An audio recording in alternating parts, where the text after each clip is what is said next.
சூரா Al cough முதலாவது வசனம். தன் அடியார் மீது எந்தவிதமான முரண்பாடும் கோணலும் இல்லாததாக ஆக்கி இவ்வேதத்தை இறக்கி வைத்தானே, அந்த அல்லாஹ்வுக்கே புகழ் அனைத்தும் உரிதாகும். சூரா அல் காஃபின் முதல் வசனத்திலேயே மிக முக்கியமான உட்கருத்து அமைந்துள்ளது. இந்த வசனம் இறைவனால் இறக்கியருளப்பட்ட முந்தைய வேதங்களில் உள்ள இறைவசனங்கள் திரிக்கப்பட்டு மாற்றத்திற்கு உள்ளாக்கப்பட்டுள்ளன என்பதையும் தெளிவாக எடுத்துரைக்கிறது. ஆனால் இந்த இறுதி இறைவேதமான குர்ஆனின் வசனங்களை எவராலும் மாற்றவோ திரிக்கவோ இயலாது என்றும், மேலும் இது முற்றிலும் பாதுகாக்கப்பட்ட வேதம் என்றும் அல்லாஹ் சுப்ஹானஹு வ தஆலா உறுதியளிக்கின்றான்.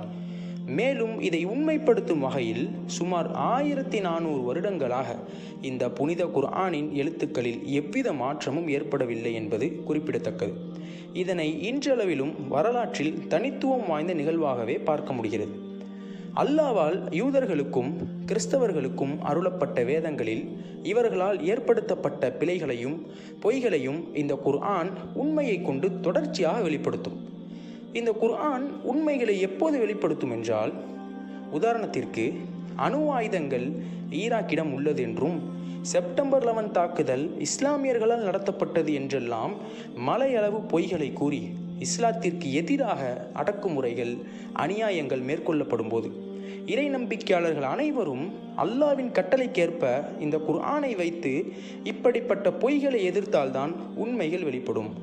இதைதான் அல்லாஹ் சூரத்துல் ஃபுர்கான் 25வது அத்தியாயம் 52வது வசனத்தில் சொல்கிறான். நீங்கள் இந்த காஃபிர்களுக்கு வழிபடாதீர்கள், இந்த குர்ஆனின் மூலம் அவர்களுடன் பெரும் போராட்டத்தை மேற்கொள்வீராக என்று. மாற்றத்திற்கு உள்ளாக்கப்பட்ட முந்தைய வேதங்கள் அநேகம் இருக்கின்றதென்றாலும் குர்ஆன் கூறுவது 3 வேதங்களாகும்.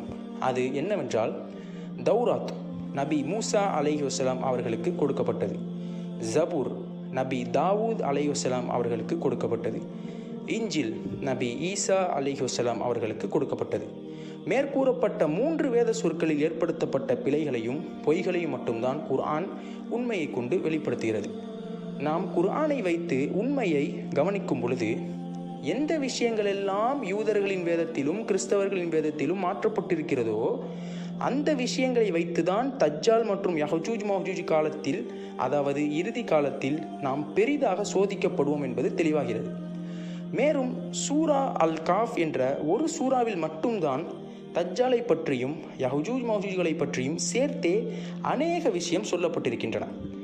தௌராத்திலும் இஞ்சிலும் ஏற்படுத்தப்பட்ட மாற்றங்களை வைத்து தஜ்ஜாலும் யஹ்ஜூஜ் மஹ்ஜூஜ்களும் எவ்வாறு ஃபித்னாக்களையும் ஃபசாதுகளையும் உண்டாக்குகிறார்கள் என்பதை தெளிவாக அறிந்து கொள்ள Sura Al Kahf and the modern age என்ற நான் எழுதிய புத்தகத்தை படிக்கவும்.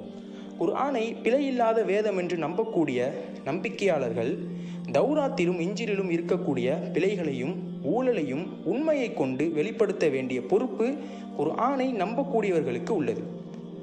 இதை பற்றிய போதிய கல்வியும் அறிவும் நம்மிடத்தில் இருந்தால்தான் தஜ்ஜாலின் ஃபித்னாக்களை விட்டும் இறுதி காலகட்டத்தில் நம்மால் ஈமானை பாதுகாத்து கொள்ள இயலும். மேலும் இந்த சூரா காஃபில் அமைந்துள்ள முதலாவது வசனமானது குர்ஆனின் ஊழலற்ற தன்மை குறித்தும் உள் முரண்பாடின்மை குறித்தும் தெளிவாக்குகிறது. இதையே அல்லாஹ் சூரா அன் நிசா 4வது அத்தியாயம் 82வது வசனத்தில் கூறுகிறான். அவர்கள் இந்த குர்ஆனை கவனமாக சிந்திக்க வேண்டாமா? இது அல்லாஹ் அல்லாத பிறரிடமிருந்து வந்திருந்தால் இதில் ஏராளமான முரண்பாடுகளை அவர்கள் கண்டிருப்பார்கள்.